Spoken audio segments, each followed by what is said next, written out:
Reading with your kids. Hey, so great to see you. Come on in.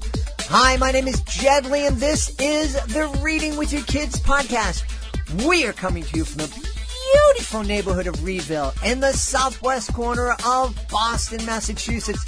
We are so very happy that you're a part of our Reading with Your Kids family. Please be sure to connect with us on social media, facebook.com/readingwithyourkids, at Jedley Magic on Twitter, at Reading with Your Kids on Instagram. Our guest today is Wray. We'll be talking about his wonderful book, Max's Box, and we'll also be talking about mental health. Before we invite Brian in for this very, very important conversation, if you are listening to this on March 21st when we publish it, and if you are in the Boston area, and if they haven't canceled it because of fears of spreading the coronavirus, we would love you to join us at the East Boston branch of the Boston Public Library. It's the Reading with Your Kids Day at the East Boston branch, and we will be there from noon to 3 p.m. March 21st. We'd love to see you out there. We'll be presenting our magic show. We'll be presenting a magic workshop. We'll be telling stories, and the folks at the Boston Public Schools Parent University will be presenting a very special parenting workshop. That's happening today, March 21st, noon to 3 p.m. at the East Boston branch of the Boston Public Library. We are also scheduled to be part of South Shore Kids Expo at the Kingston Collection in Kingston, Massachusetts. What an amazing event this is going to be. There's literally going to be so many activities and so many booths. Be sure if you come down to check out our magic show, and be sure to come over to our booth so you can experience what it's like to be a guest on the Reading with Your Kids podcast. It's all scheduled to happen April 5th at Kingston Collection. It's South Shore Kids Expo. Joining us on the line right now from beautiful Brooklyn in New York City, New York, where all the cool kids are living these days. Our guest is the author of a great new picture book called Max's Box. Please welcome to the show, Brian Wray. Brian, how are you? I'm doing great. Thank you so much for having me. Brian and I just had a wonderful chat before we started recording about living in the city and how things have changed over the years, and also talking about some of the stresses and challenges young people face today. And in a way, that's kind of what Max's Box is about. Can you tell us about the story? Absolutely. Max's Box is about a little boy named Max, and he is given a special box by his parents. And this special box will grow to hold anything that Max puts in it. And what Max discovers is that it will also hold on to his emotions. So Max puts in more and more emotions, and the more emotions that he puts in, the bigger the box grows. And the bigger the box grows, the more difficult it becomes for Max to do all the things he used to love doing. You know, as parents, we never set out to give our kids boxes where they can hide their emotions, but I think a lot of us do that inadvertently. Absolutely. It is, I'm a parent, and I have been that parent in a grocery store or the toy store with a child who is having a meltdown because I've said it's time to go, or, I've said no to something. And I know what that feels like. It can be hard to manage a situation like that. And though I think people in the U.S. have come a long way in understanding the importance of mental and emotional health issues, there's still a misconception that feelings and anxieties and worries are the domain of adulthood. But children, in fact, deal with all of the same emotions that grown-ups do. It was very unusual for us to hear about a child dealing with mental health issues 20 years ago, 30 years ago, probably even 10 years ago. We are talking about it more. Can you shed a little light on just how many of our kids are dealing with mental health issues these days? Absolutely. Researching the books that I write, I discovered that in the United States alone, up to 1 in 5 children a year suffer from a mental disorder, according to the CDC. And that comes to about 17 million children that meet the criteria for disorders that can affect a child's behavior, their ability to learn, and process emotions. That's an incredible number. It is. Yeah. It is. And like I said, we've come a long way in understanding the importance of addressing the issues, but that takes time, and there are still some existing stigmas and misconceptions about children and emotional and mental health. I think a lot of, and I've dealt with this with family and friends. A lot of folks when they're looking at their kids kind of melting down and having trouble dealing with their emotions, they may turn to a professional, they may turn to a counselor, but they do it on my kid's melting down today, he has to talk to his counselor today so he can kind of get it back together. But then it's okay, we don't have to talk to that counselor again until the next time he melts down. And that doesn't seem to me to be the best way to deal with things. It requires a lot of consistency and a lot of patience. A child, like I said, has all the fears and deep feelings that a grown-up has. What a child doesn't have is the language to articulate those feelings and the experience to give those feelings perspective. So as an adult, I think what's most important is to help children at first focus on and identify the emotion that's motivating whatever is happening. And that takes time, right? So if your child is having an emotional outburst, the best thing to do is try to identify what is causing that emotional outburst and then help give the child the language to identify what they're feeling. That is so very important. I know I've talked on the show about this, and I don't think he'd mind because he understands that it helps other folks.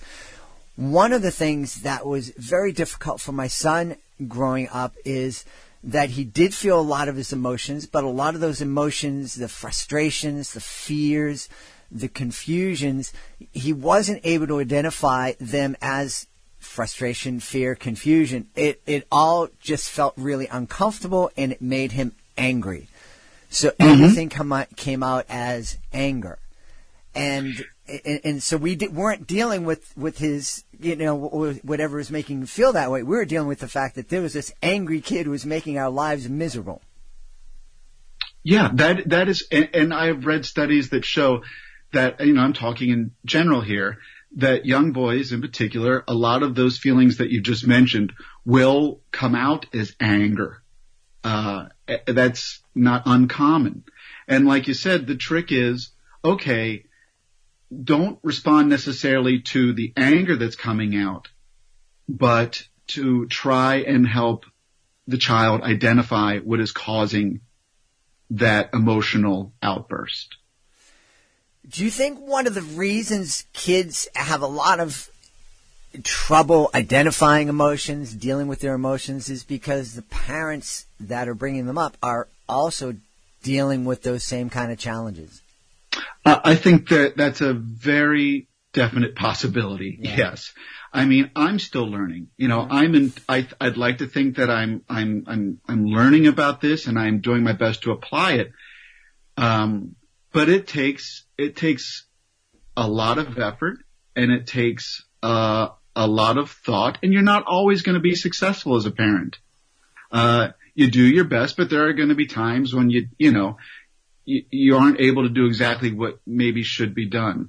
But the point is to be mindful of the process as best as you can and help guide the child. If you're having a situation again in public, just try picking the child up, stepping outside the door and say, okay, let's take some deep breaths. That can be a great way to calm the situation. Mm-hmm. And once the situation is calmer, then try talking about how you were feeling. Try to identify the feeling that was motivating the emotional outburst. Every situation is going to be unique, and I think the best thing that a parent can do is to identify the situation and respond as best as they can with the idea that they are helping a child identify what they're going through. So difficult because like you said, the kid melts down in a store or public. A lot of times the adult they're reacting to the meltdown and they want to help the kid, but they're also feeling incredibly embarrassed. And it's like, sure, of course, and I don't think parents can, I think it's important for them to separate that. It's like, yeah, okay, you're embarrassed. You'd rather not this be happening, but it happens to every parent. Undoubtedly, right? Again, it's not, you're not striving for perfection. You are just, I think of it as like being on a diet somewhat. You know what I mean? It's okay to have a piece of birthday cake. But it doesn't mean you can't eat healthy the rest of the time. Do you know what I mean? Sure. And there are situations where, yes, your frustration is, you're going to be overwhelmed by it. But that doesn't mean that the next time you can't refocus and try to help your child through the situation. And also a lot of well-meaning adults may try to fix the source of the upset to make the negative emotions go away, or to simply, shush the child. Mm-hmm. So it's also important, whether verbal or nonverbal, children begin to sense that whether it's verbal or nonverbal, children can begin to sense that there's something wrong with expressing emotions, and then they begin to suppress them. So the overall goal is to try to create an environment where your child feels safe expressing themselves. Tell me a little bit about what are the consequences, beyond, because a lot of kids don't blow up in public, but they're still suppressing those emotions. They're still taking those emotions and putting them in that magic box that Max has. Can you talk a little bit about what you've discovered are the consequences of just storing those emotions in terms of our physical health? Suppressing negative feelings can lead to multiple problems. It could even jeopardize a child's basic ability to function. When you learn to stuff down your emotions early in life, it can lead to feeling isolated as you grow older. It can potentially cause anxiety, and later in life it could lead to depression. What do you think about, we touch a little bit on the stigma that's surrounding mental illness, and there's a lot of stigma. And again, we address this a little bit. There's a lot of stigma in terms of going in and getting professional help in some ways, and there's a lot of families out there who feel much more comfortable going to their pediatrician and getting a pill because their kids, and it's like, oh, let me just pop this pill because that's a sickness. Sure. And when people are sick, they take pills and the medicine makes them better. It doesn't make them better. It kind of controls things. And as opposed to sitting down and working with a mental health professional to, really kind of delve in and to take the time to help the kids learn how to deal with their emotions and find strategies that aren't, that are non-pharmaceutical solutions to stress, anxiety, and emotional upset. Sure. I mean, obviously there are situations where medication might be necessary. Absolutely. And those situations need to be addressed seriously. Yep. But unfortunately, again, I say this with no judgment because I think the U.S. has come a long way in understanding how important these issues are. But still, I read a recent poll that suggested American adults fear that a child receiving mental health treatment would be rejected because of stigma at school. Mm. So there's still a lot of residual feelings that, oh, my child's going to be judged, and that's going to make their lives more difficult. So I think one of the big solutions is just feeling safe talking about it. Mm-hmm. You talking about this on this podcast, or pointing out that, around 17 million children are meeting the criteria for mental health disorders. It's important because when we start to understand that we're not alone in this, some of that stigma starts to recede. So I think the first step is really just talking about it. And listen, my first goal as an author is to write stories that anyone can enjoy and that any child will want to hear and hopefully hear again and again. But with Max's Box and my first book, Unraveling Rose, there was definitely the idea that under that surface, there was a story there that could motivate a conversation if parents wanted to pursue that conversation. And I really love that. One of the things that we've talked about so much here on the podcast is the power of those conversations, the power that comes with talking about a serious issue through a conversation about a character in a story, or a conversation about a story, as opposed to sitting down and saying, Johnny, how are you feeling right now? And what would you do if you were ever upset? It's like, well, let's sit down and talk about Max, and let's talk about him stuffing his feelings in these boxes and what could happen. That is just kind of, I think, liberating for a lot of kids, because it takes the pressure. They're not talking about me. I'm not talking about my feelings. I'm talking about Max and his feelings. And maybe that's a great way to kind of help the kid open up a little bit about themselves. Sure. I mean, I think when a child sees themselves in a story, it shows them they're not alone in their experience. And not feeling alone can give a child, I think, a feeling of being safe to talk about something. And also, I have a young daughter. We still read at night. When you're reading with your child, it's a calming experience for the adult and for the child. It feels safe, and that can be a great time for a conversation. Absolutely.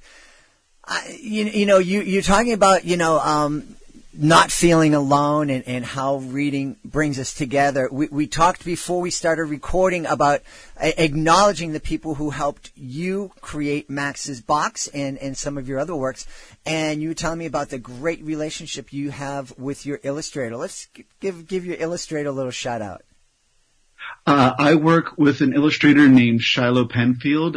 She did our first book, Unraveling Rose, and Max's Box, as well as our upcoming book. And I can't say enough good things about Shiloh's work. She brings these stories to life in a way that gives them vibrancy that I couldn't have imagined, and makes them, what could be sort of difficult subject matter, makes it very accessible for the children and for adults. I love her work. Yeah.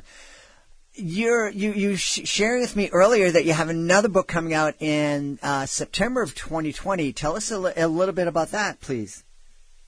We have a book coming out in September, and it is called Maya and the Very Tall Wall. It's about a little girl named Maya who discovers the power of what can happen when she speaks up. It's obvious that you're talking about, creating stories that are fun, the kids are going to want to read over and over and over again. But you also have, it seems like you have a mission to empower kids and empower families. Where do you think that comes from? I started as a screenwriter. My first professional writing experience was in screenwriting, and I had the wonderful opportunity to work on a project at Walt Disney Studios, and it totally awoke a passion in me for writing for children. I've always wanted to be a writer. Since I could put sentences together, I wanted to tell stories. But my opportunity at working for Disney really just made me so excited about the idea for writing for children. And as I was transitioning from screenwriting to writing picture books, there was a lot of trial and error. So I decided to calm down and write a story about something that I knew about. And so my first book that was published is called Unraveling Rose, and it's about a little bunny with obsessive thoughts, because I was a lot like Rose when I was a younger boy. And in researching that story, I did a lot of reading and discovered there's a lot of children out there dealing with things that weren't being addressed in picture books. And I felt like that was a really missed opportunity, and that there were a lot of people out there, young people, who were maybe wanting to hear stories about the kinds of things that I'm writing about. Mm-hmm. How has, you talked a little bit about transitioning from screenwriting to picture book writing, and the lessons that you've learned. How has this process of that transition and of writing books like Max's Box changed you and helped you grow? I think it has helped keep me in tune, especially, also having a young child. It's helped keep me in tune with that experience, which I hope makes me a better parent. And the benefit coming in my direction is hopefully that it makes me a better writer, and able to reach children in a way that they can better appreciate. Mm-hmm. I'm sorry, go ahead. No, I agree. I think that that's so important. I think it's something that all of us as parents hope for, but I think, I think there's still a stigma out there for that holds a lot of parents back from admitting, I could be better at this, Sure. and acknowledging that being a parent is really tough and really challenging, and we're not going to get it right every time, and it's okay to ask for help, and it's okay to admit that I can do better at this. Absolutely. And I'll tell you, if I might tell you something else. I've been reading to a lot of schools, and I go to bookstores and libraries, and I have to tell you that I'm overwhelmed by how positive the response from children has been to Max's Box. I will get notes from the kids saying, thank you for helping me feel like it's okay to let go of my bad feelings. I got a note from a teacher saying that a little boy who had been having trouble from the beginning of the school year was using the story of Max's Box as a way to help get his feelings out, and his behavior in class has changed. So if it helps parents to know this, kids are ready. The kids are ready to talk about it. They know what the story is, and they're okay to talk about it. So it's okay for you to talk about it with them too. Yeah, and I understand it takes a lot of courage for your kids to talk about this. It takes a lot of courage for you to talk about it too as a parent. But it's okay, and I have a feeling that when we as parents take that chance, we're going to help each other get through it. We're going to help our kids get through it and have those conversations and get the help and support they need. And I think our kids are going to help us get through this and have the conversations that we need to have with them. Absolutely. Absolutely right. I think so too. Yeah. So where can folks go to learn more about Max's Box and to learn more about Brian Wray? I have a website, www.authorbrianray, all one word, .com. And I'm on all the social medias as well. Yeah. And Ray has a W at the start, just so that you're not out there just typing in R-A-Y. That's right. That's right. The W is silent. I can imagine a lot of people would be frustrated and needing a big box to stuff all their frustrations in if they're typing that on. Well, we've had a great time talking to the author of Max's Box, Brian Wray. A really important conversation too. And you've done a lot of research.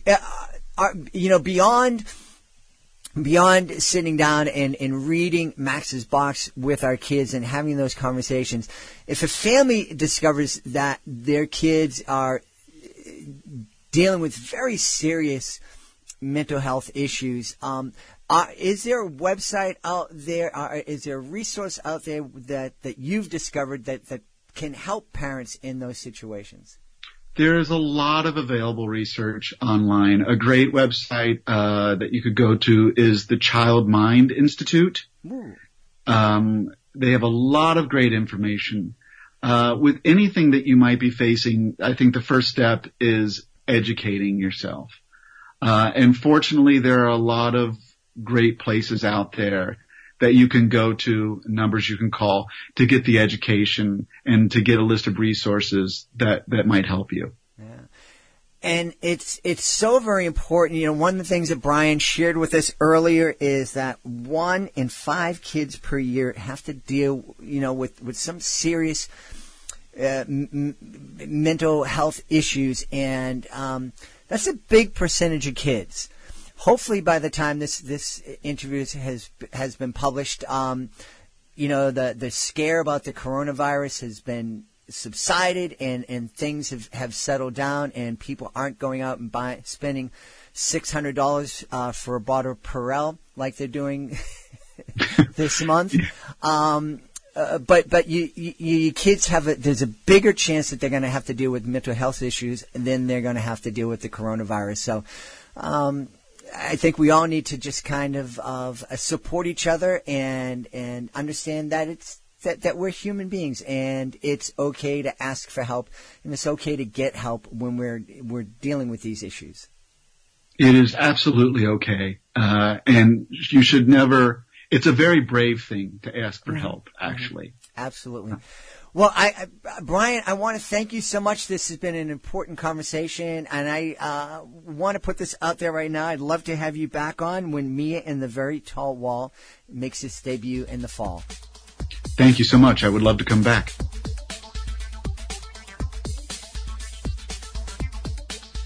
Please be sure to join us for the next edition of the Reading with Your Kids podcast. Our guest will be Matt Fighton.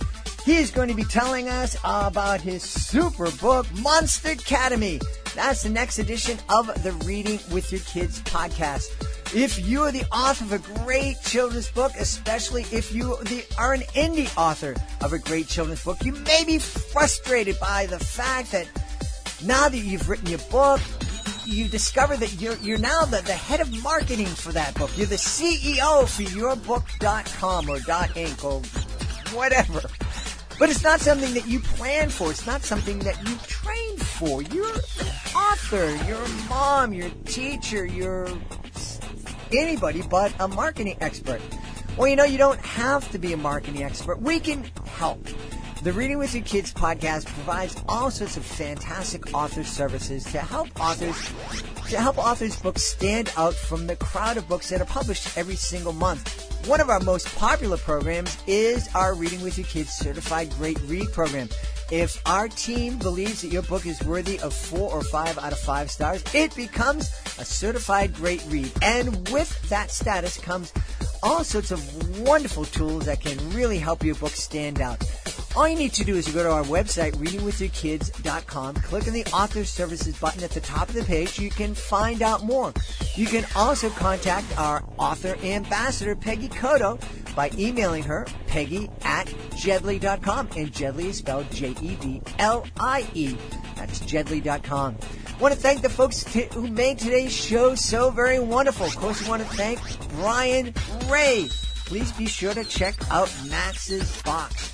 I also want to thank the members of my team. You heard me mention my author ambassador, Peggy Cotto. I want to thank Peggy so very much. I want to thank my amazing producer, Fatima Khan. I want to thank my beautiful wife for all the support she gives me. I want to thank you. Thank you so very, very much for being part of our Reading with Your Kids family. Thank you so very much for subscribing to the show, for letting your friends know about the show. But most of all, thank you so very much for making the world a better place by reading with your kids.